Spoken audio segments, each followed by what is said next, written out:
Straight ahead on Point News, Point Park employee information once missing is now found. What happened and how to protect yourself from identity theft. And it's that time of year again. Course registration at Point Park as Point Park students gear up for the upcoming summer and fall semesters. We'll tell you when the important dates are. The women's basketball team is on a roll. The team's secret to winning, straight from the coach. Point News starts now. Live from our studio in downtown Pittsburgh, you're watching Point News. Good afternoon and welcome to Point News. I'm Tori Adams. And I'm Joanne Pototsky. Point Park officials and employees are breathing a sigh of relief today after a potential security breach involving personal information last Wednesday. Point Park employees received an email stating payroll account information was missing, including names, birth dates, social security numbers, even bank account and bank routing numbers. It's an outsourced payroll vendor, Ceridian, and once a month they transmit to us paychecks and pay stubs as well as other payroll information. And when that information was transmitted to us, was shipped to us, one of our employees noticed that there were some reports that were missing. Have good news to report. The university received confirmation from a third-party shipping company that the missing reports were recovered. This is a reminder for everyone to be vigilant when it comes to protecting your personal information. Here are some steps you should take if you ever think your identity is at stake. First, place an initial fraud alert. Just contact one of the credit reporting companies. You can choose Equifax, Experian, or TransUnion. Report you are a victim of identity theft and ask the company to put a fraud alert on your credit file. Second, order your free credit report. And third, create an identity theft report. To do that, you'll have to submit a complaint about the theft to the Federal Trade Commission. Take that to your local police department and file a police report. Point Park plans to give its academics a makeover. The project, known as Point Park 2020, is designed to give students a new, meaningful academic experience. Point News reporter Chris Hoffman has the story. Point Park University says it wants to help students clearly see the path to their future. With the new Point Park 2020 academic changes, it plans to make this easier than ever. Sophomore broadcasting major Kyle Anthony came to Point Park with the goal of getting real-world experience. And they kind of get involved in things like at Point Park they have the TV station, the radio station, kind of get involved in things like that, try to help push me forward to the career goals I have. Coming this fall, the university is implementing something called Point Park 2020. Students will see changes to core classes and changes to outside experiences such as internships and club involvement. We really want students to have a total learning experience, so we want them to have experiences that are meaningful, beginning with their very first class at the university and continuing through their major classes. McIntyre says not only do they want to see students do well in classes, but they want to see what the student does outside of the classroom to apply themselves in the real world. To students such as Anthony, they believe this new policy will help push future students to the goals they want to achieve. When it becomes time for them to apply for internships, everything will kind of be ready for them. They'll know what to expect. They'll know how to do everything already. They won't have to be trained and stuff.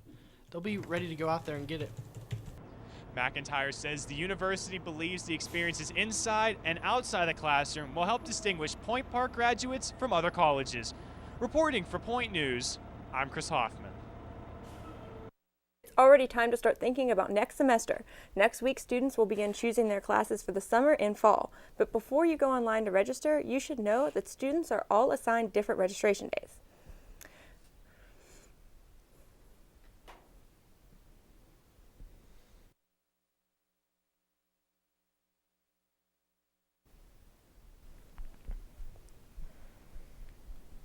The registrar's office has all the details, and if you need help choosing the correct classes for the upcoming semesters, be sure to check with your academic advisor or the Office of Student Success.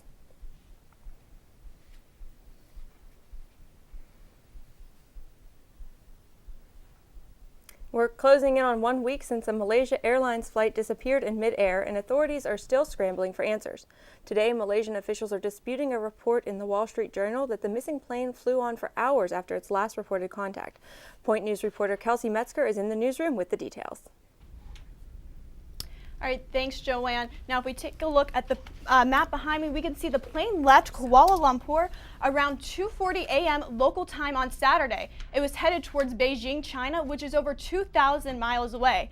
Now, at some point, air traffic control did lose contact with the plane, and since then, there's been no signs of it. It could have veered hundreds of miles off course, but there is a new development in the story today. Search teams said they found no debris in the water where Chinese satellites detected possible parts of the plane in the water. Back to you guys in the studio. 2 people are dead after a car hit a crowd of people outside a nightclub in Austin, Texas early this morning. The city is hosting its annual South by Southwest festival. More than 20 other people were also hurt when the car drove through temporary barricades set up for the event. A suspect is in custody. Coming up on Point News, a local artist and his dog gets worldwide attention. How the artwork is also doing some good for charity. And we had such a nice beginning to the school week. Where did the nice weather go? Phil Novatsik will be here to tell us what we can expect over the next few days.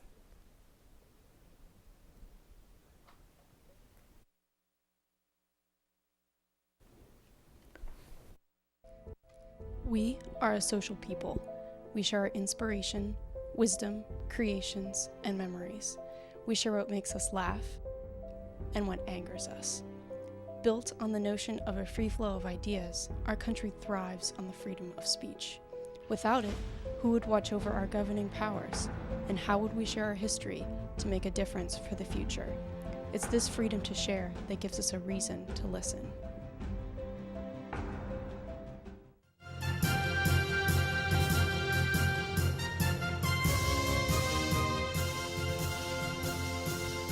Hi, you're tuned into Point Park University Television, and UView is for you. Stacy? Yes, Dan. UView is for you. UView is for you. UView is for you. UView is for you. UView is for you. UView is for you. UView is for you. UView is for you. UView is for you.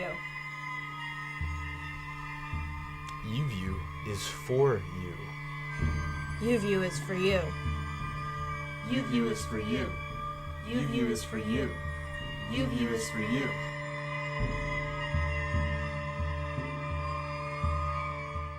To me, freedom of speech means there are no barriers to voice opinions. Communication is key to a functioning society and relationships in those societies.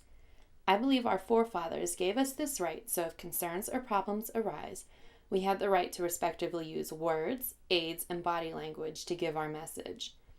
Compromise may not always be met, but when it does meet, it opens up the world to new ideas, relationships, and makes the world become a happier place. In New York, 7 people were confirmed dead and dozens more are injured after a building explosion in East Harlem. Wednesday morning, a church and a piano repair store collapsed after an apparent gas leak explosion. Several people are still unaccounted for this afternoon. And President Obama is using an executive order to make changes in overtime rules for American workers. The presidential memorandum would stop businesses from calling certain employees, executives, or professionals in order to avoid paying them for overtime hours. The rules do not require congressional action, but could take more than a year to implement. You may have seen his artwork around here, but what you might not know about this local artist is that his work is now getting national attention and bringing thousands of dollars to local charities. Point News reporter Ryan Bailey introduces us to the man behind the painting. Local artist Tom Mosser was best known for his giant murals and sports paintings, but it wasn't until he featured his golden retriever Lucas that his work was propelled into the global spotlight. Speak. One cold day last January, 2013, Lucas is always with me. I thought, well, what would Lucas look at? He's got to be in one. Sticks, squirrels, or quick choices, and then tennis balls, and that was a given. This is the painting that took him just over a week to complete. And when the prints were ready, they sold out in just 4 weeks. They were sold to people all around the world, including Rome, Thailand, and Australia. It really shows the power of the internet and social media and the global power of canine love, Yeah. which I'm all for. In addition to selling copies all over the globe, Tom and Lucas also were the cover story for Net Play magazine, distributed by the U.S. Tennis Association, marking the first time that a non-tennis player had ever been on the cover. Despite all of the painting success, Tom has another big project on his plate, creating work for the San Francisco 49ers' new stadium. It's called Levi Stadium, and it's in Santa Clara. So I'm doing a whole realm of work for that, including giant sort of abstractions of logos from their history. A portion of each sale of the painting goes to rescue charities, and in the past 6 months, Tom and Lucas have been able to donate almost $20,000 to charity. Reporting for Point News, I'm Ryan Bailey. Up next on Point News, it's big and yellow all over. Remember the big rubber duck at Point State Park? Well, it's in the news again. Find out where Pittsburgh's duck is migrating. And it was warmer at the beginning of this week. Now when we'll feel the warmth again, plus your St. Patrick's Day parade forecast coming up.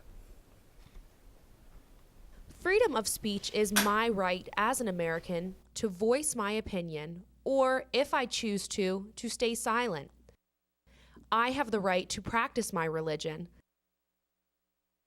I have the right to publish my own works. With this right, we can be creative, innovative, and change the world. For more information, visit www.freedomofspeechpsa.org. An expression, a belief, a symbol, freedom to worship, an unspoken word.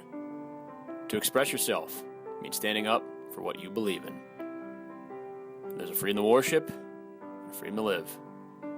To speak never saying a word, to love, to let your voice be heard. The light of your own path. For more information, visit www.freedomofspeechpsa.org. Do you know all the things you can do with your student ID?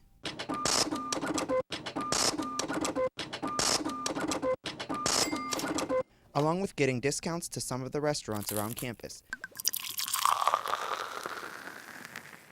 Showing your Point Park ID can net you deals on tickets at theaters in the Cultural District. To check out all the current options, just search Student Discounts on the Point Park University homepage.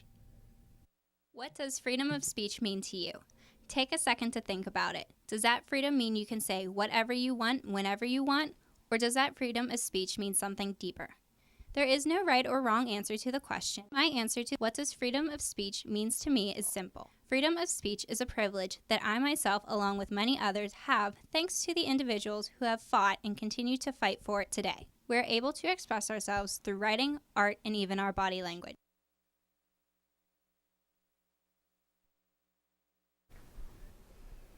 There's a new opportunity to see world-class Broadway entertainment close to home in the fall. Tony Award-winning musicals like Annie, Phantom of the Opera, and Pippin will be taking the stage in Pittsburgh's Cultural District starting in October. The series will feature new shows and revivals straight from Broadway. The giant rubber duck that called Point State Park home last fall is making a comeback, just not here in Pittsburgh. The Pittsburgh Cultural Trust is lending its inflatable rubber duck to the Chrysler Museum of Art in Hampton, Virginia. The 40-foot sculpture will be on display for 10 days in May. This will be the second site in the U.S. to host artist Florentine Hoffman's Rubber Duck project. Well, the beginning of this week was nice and spring-light, then it did a 180, and today has just been bitter cold. Yes, it has, but things are looking more spring-like again. Phil Novotzik is here now with weather. Phil, what can you tell us? Thanks, Tori. Well, just like you guys said, it has been freezing today and started off great this week, but I feel bad for anybody walking outside this morning, 9 o'clock, and then coming up around noon. Got a little bit warmer, still a chilly 15 degrees. We had negative wind chills for much of the day. 5 o'clock tonight, though, 22 degrees. We can see it starting to climb. And then going into the weekend, it's going to continue to get a little bit better. Friday, it's going to feel like a tropical 57 degrees. Very sunny tomorrow. It's going to be a great day. Going into Saturday, we have a high of 50 degrees and a low of 26 with a slight chance of rain. And then as we go into Sunday, it's going to be a high of 35 degrees and back down to a low of 11. A little bit cloudy, not much of a chance of rain, but as we said before, this weather is just very bipolar right now. You never really know what you're going to get. And then going into the St. Patrick's Day Parade, I know that's what everybody here is concerned with, and it's going to be a pretty nice day. It's going to be 46 degrees at 8 in the morning compared to what we've had recently. That's not too bad. Around noon, it'll warm up to 49 degrees, and around 5 p.m., it'll be 55 degrees. So 10% chance of rain, but with any luck, we'll stay dry, and it'll be more like that St. Patrick's Day Parade of 2 years ago than the one we had last year where it was cold and rainy. Courtney, take it away with sports.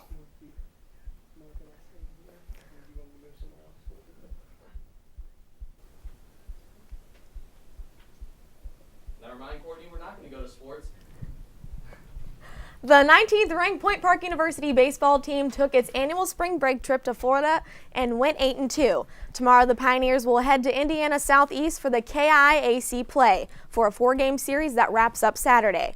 The softball team also headed to South Florida for spring break. They opened their 2014 season on Saturday and split 2 games. The team struggled a bit during the trip and now has a record of 2-6. The Pioneers will travel to Kentucky to play Alice Lloyd tomorrow and Saturday.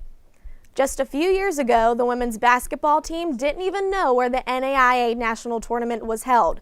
This week, they're making their 3rd straight tournament appearance after winning their 3rd straight conference title over spring break. Coach Tony Grenick inherited his team 3 seasons ago and quickly changed the losing tradition into a winning program. I was able to inherit a really strong team, and we were able to compete immediately, and the team took to my philosophies really well. And then once you start winning, I think winning is contagious. And ever since that first year, there's high expectations for the program, and I think that's how we kind of got the ball rolling. The women's team is a 7 seed and takes on Morningside, Iowa tonight with scheduled tip-off at 8 p.m. And the men's basketball team was once again close to an upset against NAIA Division No. 2 ranked Indiana Southeast, but the team lost 99-94 in their first round of KIAC tournament in New Albany last month. And that does it for this week's Point News. Take it away, you guys. Be sure to join us next Thursday live at 2 p.m. Have a great week, everyone. But I hope that we have some good weather this week. I mean, we had 60 degrees. I hope that we see that again. What do you think, Phil? That's what I'm hoping for. I really loved that day on Tuesday. We saw, just beautiful skies, clear, sunny, warm. Saw people in the park actually sitting in short sleeves. We can see right here, short sleeve shirts, shorts, everybody's strolling around, having a good time. Finally, some people sitting in that park. It's been empty for so long. Then you go to Wednesday, and everybody was freezing cold again. Nobody wanted to hang out there. People wearing heavy coats, winter jackets. So hopefully we'll be seeing more of Tuesday. I really want the weather to warm up in time for opening day. Yeah, definitely. And for St. Patrick's Day, like you said. Nice. Exactly. I know I'll be at the parade, so I'm really hoping it's going to be warm because hot or cold, I'll be out there. So. Thanks, Phil. All right. Well, have a great week, everybody.